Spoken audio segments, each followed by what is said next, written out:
وَلَيَنْصُرَنَّ اللَّهُ مَن يَنْصُرُهُ، لازماً اللہ مدد کرے گا بغیر کسی شک و شبے کے ان لوگوں کی جو اس کی مدد کرتے ہیں۔ یہ باہمی مدد ہے،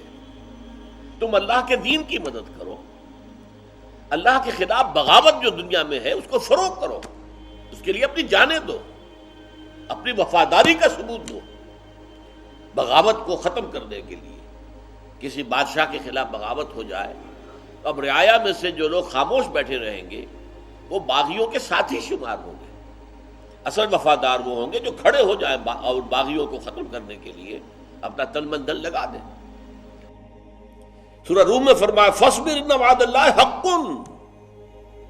اے نبی صبر کیجئے،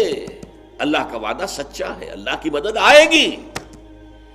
لیکن آئے گی امتحانات کے بعد، جبکہ آپ اور آپ کے ساتھی ثابت کر دیں گے ثابت قدمی کے ذریعے سے